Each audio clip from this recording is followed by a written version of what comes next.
Сонор милах цаг толиулж байна. Дараах зохиолыг танд албан ёсны эрхтэйгээр хүргэж байна. Та subscribe дарж нэгдээд цаг алдалгүй зохиолон сонсороо. Оюуны өмчиг дээдж буй танд баярлалаа.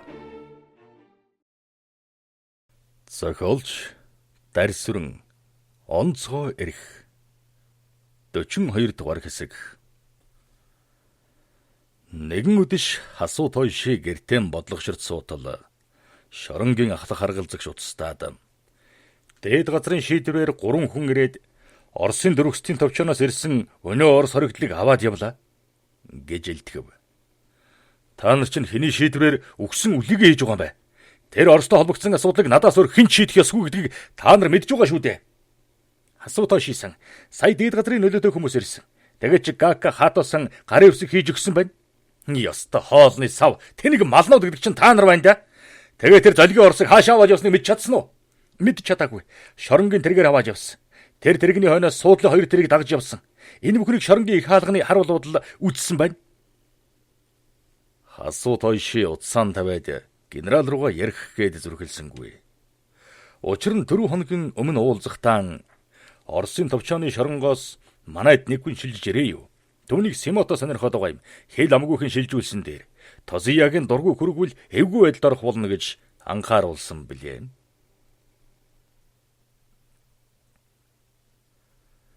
Хасуу тойши энэ шүн унтаж чадсангүй.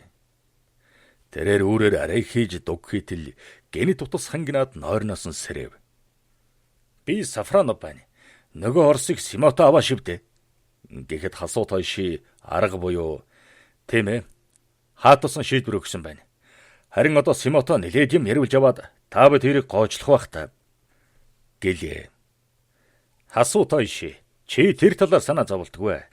Тэр хэрэг авч явсан хүмүүс Харбин Синзэний засмал зам дээр суурьсан байна. Одоо мэдэгдэж байгаа баримтаар бол тун эгзэгтэй байгаа. Би суурил болсон газар руу явах гэж байна. Сая хаатасантаа уулзсан. Тэгээ чамд дуулах гэж байгаа юм.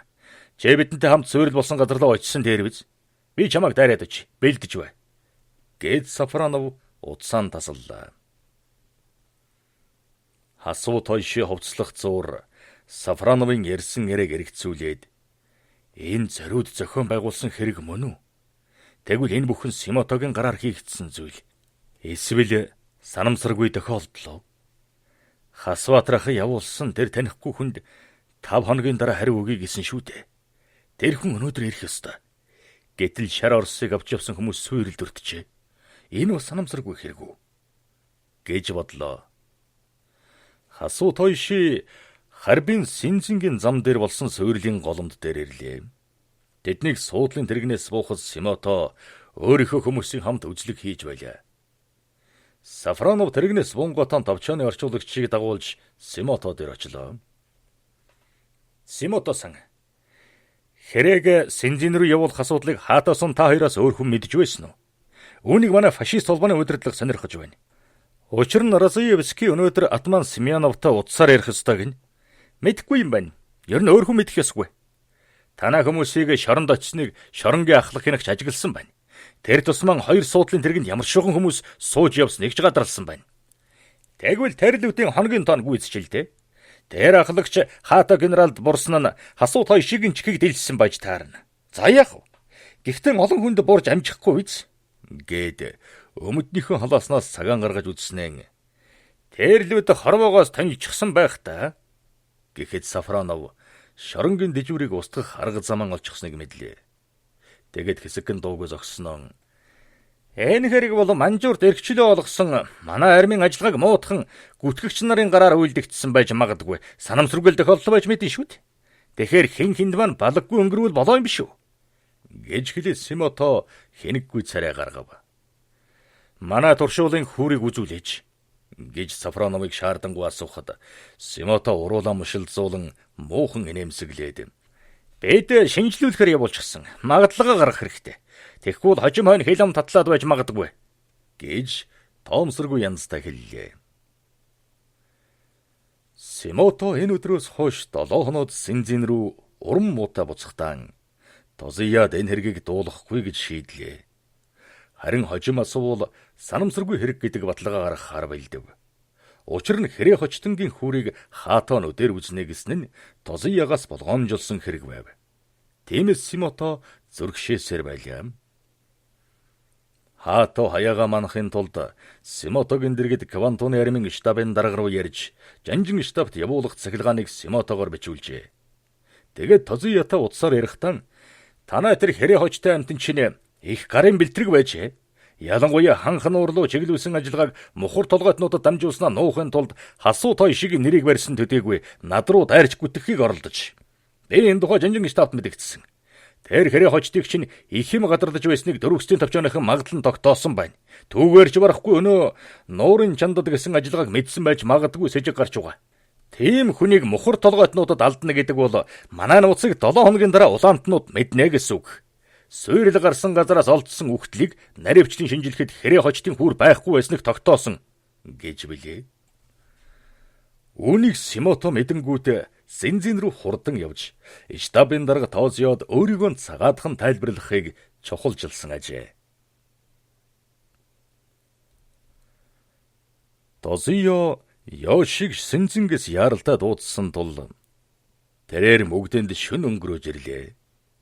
Тэрээр зочид буудалд буунгуутан үүргийнхээ дагуу цэргийн төлөөлөгчдийн газар руу уцтаж бүртгүүлв. Тэгээд цүнхнээс нь саки гаргаж 2 хундагад тухтраад хажуулахтан Тозиягийн өглөө очихоор шийджээ. Гэвч Ёшигийн нойр энэ шүн хүрсэнгүй. Тэрээр шүнжэнгөн хөнжилдөн хургахтан битүү дуудлагын учрыг олох гээд чадсангүй. Мөгдөнд өвлийн үлрэл дулаавтар ордог боловч улаан эм өхөр жилийн өвөл тун хатуу орж Ляв думгийн булангаас далайн жихүүн салхил сар байлаа. Ёши хайлардах цэргийн даалгавраар Монголын хил рүү яваад Ар Монгол дахь Япон тагнуул туршуулын ажиллагаанд саад болоод азар хил амгүйхэн шиг мултарсан билээ.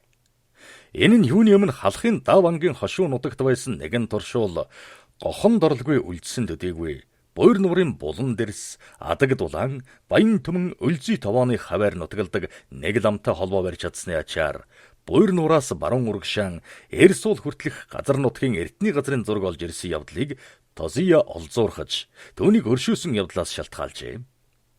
Чингэд 5 үеийн өвөг дээдсийн байгуулсан гавьяаг бодож, Ёшиг ял зэмлэлгүй өнгөрөөсөн. Ёшигийн өвөг дээдэс самурайн ёсыг хатуу сахидаг, Бусидод үнэнч хүмүүс байсан. Сүүлийн 2 үеийн самурайн ёсыг сахисангүй.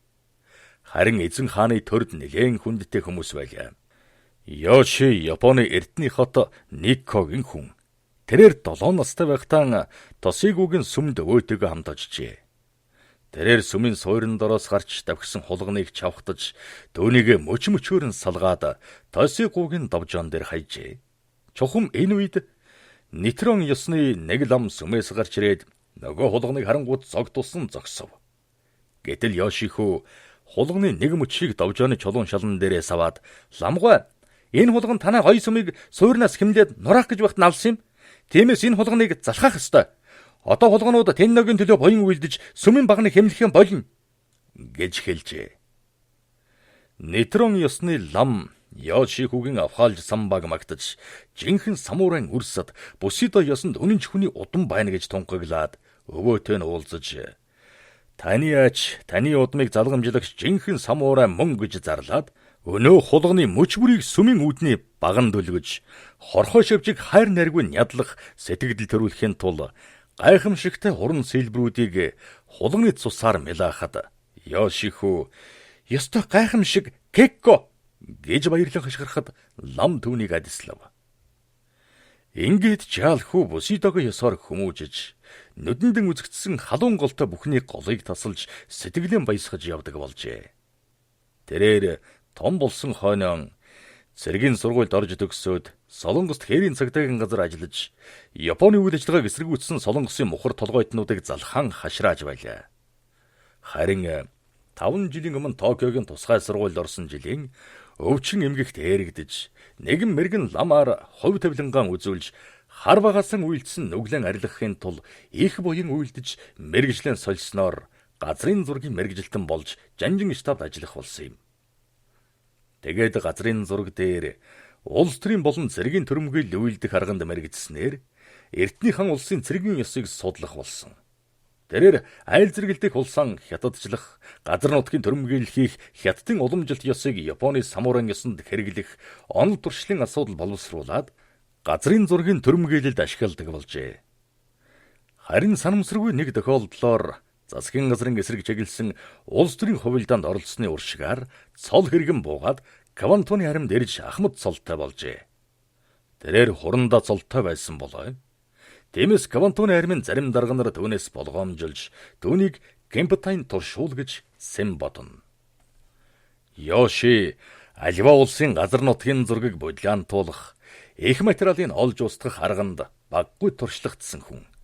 Тиймээс буйраас халах, нөмөргийн гол хүртэлх газар нутгийн зургийг олж ашиглахыг мэрийн. Гэтэл түүний ажил Монголын нутаг руу хөл тавихыг оролдсон анхны алхмаас бурууджээ. Йоши өглөө эрт босоод Тозиягийн руу алхав. Түүнийг хашааны хаалгаар ороход сувдаа тосон авч угтлаа. Тэгээд сувдааг даган байшинд орж ирэнгүүтэн Тозиягийн өрөө рүү гэлдрэв. Тозия өглөөний цайны дараа сайхан замтай байдаг болохоор Йоши тэднийд очих цагаан чингэж тохируулсан болоо. Йошиг Тозиягийн өрөөнд ороход генерал тун сайхан замтай огтов. Йоши-сан нааша суугаач гэж өрсөн Тозия янжууран асаагаад ширээн дээр дэлгэсэн нэгэн газрын зураг руу заалаа. Хөх, ногоон, хүрэн, шар будгаар өнгө ялгаж зурсан тэр зургийг аживал Сэцэн хан аймгийн Хурцвангийн хошуу нутгийн зураг болохыг Йоши төвггүйхэн мэдэв. Йоши-сан Манжин хааны архивт Арвар Монголын бүх хошуудын зураг байсан гин. Гомдооныхан түүнийг аваад алга болгосон боловч өөр Монголын хошуудтай хэл залгадаг Монголын хошуудын зарим зураг үлдсэн бололтой. Тиймээс танд нэгэн тусгай даалгавар өгье гэж шийдээд байна. Та юуны өмнө Ар Монголын Ачтван, Элдэн вангийн нутаг хошууны зургийг олох хэрэгтэй. Энэ ажилд чинь туслах хүний талаар жиж ярилцсан. Таны гол анхаарах зүйл бол дээр хошуудын зургаас гол мөрөн, булаг, шанд, нуур цөөрмийг төдийгүй гол уулын өндрийг тогтоож, байлдааны газрын зурагт оруулж өгөх явдал юм. Тэр тусмаа хэлийн дагуу ховоо тэмдгүүдийн байрлалын талаар гоц анхаарах хэрэгтэй. Мөн газар нутгийн нэрийг тодруулах ажил хийх болно. Үүнийг та хэдэн сарын дотор багтаавал өндөр шагнал оногдно гэдгийг мартаж болохгүй. Эрхэмдээдсэ. Энэ зургийг хэдий зурсан бэ? Гэд Маоту цаасан дээр өнгө ялгаж зурсан зургийг заахад Тозия. Богд хааныг анх ширээн залснаас хойш 7 жилийн дараа хийсэн зураг байна. Хурцвангийн нутаг хошуу тогтоосон анхны газрын зурагт хэл хязгаарын овоонуудыг нарийн тусгасан байдаг гин. Ер нь Давангийн нутгийг баргын нутаг гэж мэдэх нь ашиггүй зүйл. Тиймээс та Давангийн нутгийг анх хэний нутаг байсныг мэдэх гэж хөөцөлсөний хэрэггүй. Харин тэр нутгийн гүн дугаа чухал газруудын байр зүйн толбогдолтой зүйлийг сайн судлах хэрэгтэй.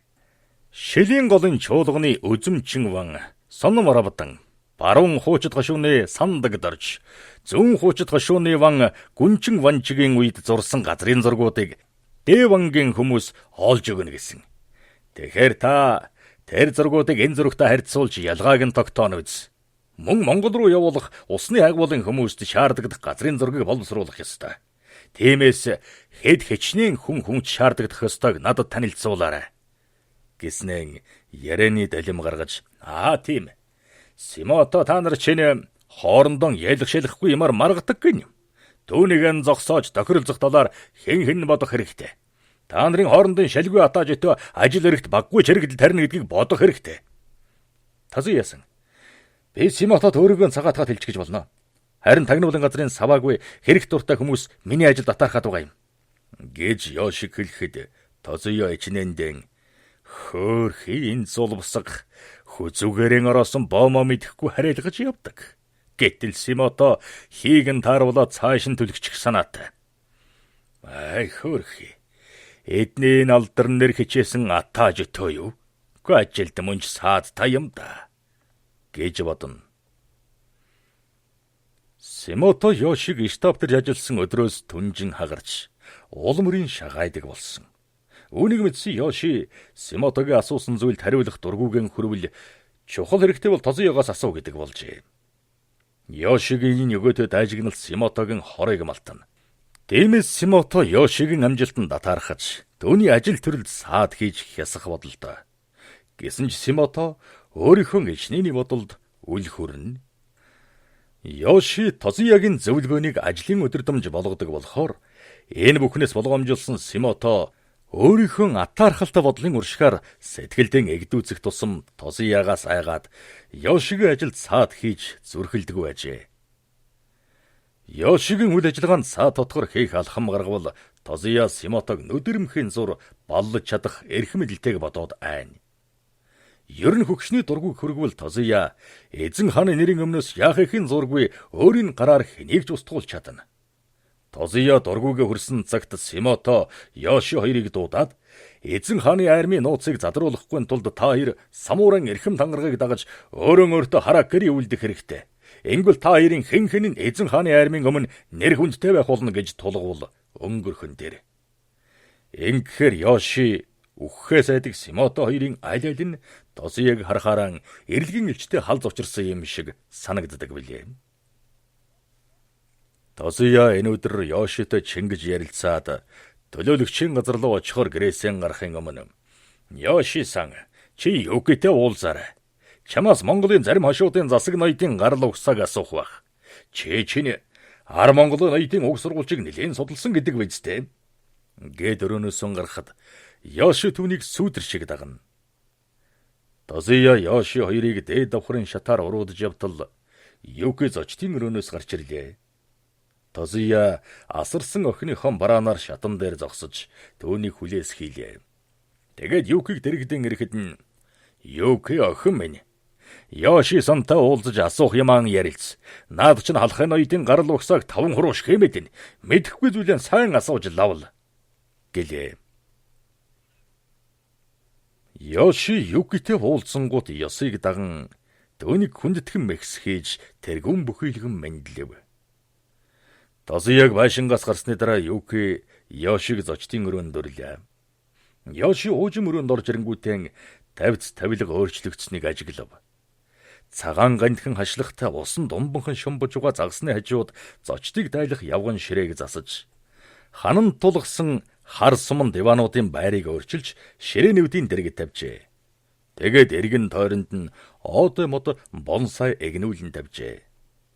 Ёши-сан та суугаач гэхэд диван дээр тухлан суусан Юкигийн дэргэд суув. Чухам энэхэн зур сувда арх дарс чихэр жимс тэргүүтнийг авчирч ширээнэн өрхийг аживаас дөрөвнөөс хойш бэлдсэн илэрхий. Сувда ширээнд тавг тавиад гарсны дараа Юки саке хундаглаж Ёшид барилаа. Ёши ёсыг даган хундагтай архийг тогтоогоод хундагаан ширээн дээр тавьтал Юки дахин саке хундаглаад Ёши-сан та саяхан буур нуурын хаваар явсан гэлөө гэж асуулаа. Буураас холгүй байдаг асар сүм ороод ирсэн. Та чинь халахын үнэн сүжигт Элдэн вангийн удам судрын талаар аль зэрэг мэдэх вүлээ? Юки-сан би танд өвөг дээдсийн намтрыг бичээд өгсөн ч болно. Тэгтээ бүр Чингис Богдын үеэс одоо хүртэлхийг судалснаа ярьж болно. Харин Даян Сэцэн хаанаас хойшхыг бол одоо яриад өгсөн ч болно шүү.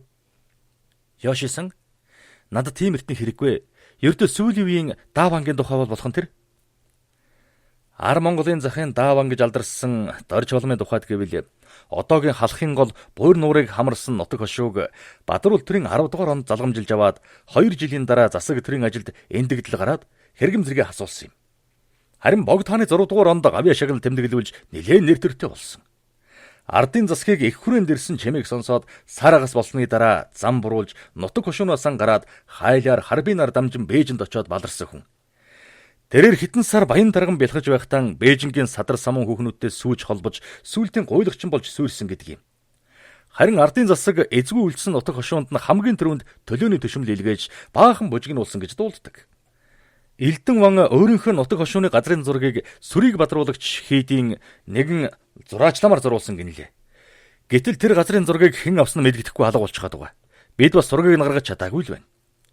Ёши-сан та тэр газрын зургийг олбол хамгийн түрүү над үзүүлэхийг бодоорой. Би Богд хаан тулсыг дахин сэргээсэн тухай ном бичих ёстой. Түүнд Японы эзэн хааны армийн гүйцэтгэсэн үүргийн тухай оруулаад хэд хэдэн газрын зураг хэвлэх санаатай. Та миний энэ ажилд тусал бол би таны ажиг хизээж мартахгүй. Юу хүссэн ёсоо хүслийг чинь биелүүлнэ гэд шинийн сар шиг нарийнхан хөмсгөн өргөж давхраа таалагнуудаар нэмсэглэн талархал дэвшүүлв. Юки-сан, би таны ажилд тусалж чаднаа. Эзэн хааны аримд одоо Азийг цэцгэжүүлэх их үйлсийг хэрэгжүүлэх нөхцөл бүрдээд байна. Одоо манай арим Нанжингаас Ухаан, Тянжингаас Сюаньнанын чиглэлд амжилттай давшаад байна. Юки-сан, та энэ тухай Шанхай дээлийн сонд юу гэж бичсэнийг санаж байна уу? Японы эзэн хааны зориг цэргийн өнөөгийн зорилт бол Хятадын армийн эсрэг чиглэсэн үйл ажиллагааг богино хугацаанд хэрэгжүүлэх явдал гэсэн. Манай армийн цэрэг Бохайн булангаас Ар Монголын хил хүртэл ямар ч саадгүй болсон. Одоо ч манай арим Тянжингаас Бээжин, Бээжингээс Хаалхан хүртэл ямар ч саадгүй цэрэг зэвсгийн тээвэрлэж чадах төдийгүй Синзэнгээс Вангийн сүмээс Хан Ширээ хүртэл төмөр замтай болчиход байна. Тэгээд хайлаараас Амгалан, Ганжуурсам, мөн Жанжин, Мөсцсөн хүртэл дардан замтай. Ингэхээр армийн цэрэг зэвсгийг Монголын хил хүргэх зам харилцааны асуудлыг шийдээд байна. Одоо нутгийн гүнд нэвтэрч газрын зургийн тодорхойлолт хийх баримтыг цуглуулна да. Йоши-сан, та яасан сайн хүн бэ? Би 7 жил хүлээсэн хүсэл мөрөөдлөө талаар өнгөрөхнө гэж бодоод цөхөрдөг байсан. Харин таны саяын үг намайг бүр баярлуулчихлаа. Юки-сан, би бүр үннийг хэлж байгаа юм шүү. Ялангуяа Чан Кайши манай аримд бууж өгөх цаг нь ойртоод байгаа. Саяхан Германы элчин Драутманаар дамжуулж Гитлерт санал дэвшүүлсэн. Тэгэхдээ манайхаас Хятад тулгасан 7 зүйлийн шаардлагыг зөөлрүүлэх санаачилгааг гаргах санал тавихыг Германаас гуйжээ. Токиод байгаа Германы элчин Декерсэн гадаад яамны сайд Хиротататай уулзаж Чан Кайшигийн саналыг зохиолгосон юм. Ингэхээр Чан Кайши өөртөө боломжтой цагийг хүлээж байгаа хэрэг. Дорнод төмөр замыг нийгэмчлэх хувийн компаниудад улсын зүгээс хяналт тавих асуудлыг Токиод хэлцэх тухай яриа дэгдээд байна. Гэд Йоши хундахтай Сакайгаан балгана. 42 дугаар хэсэг төгсөв.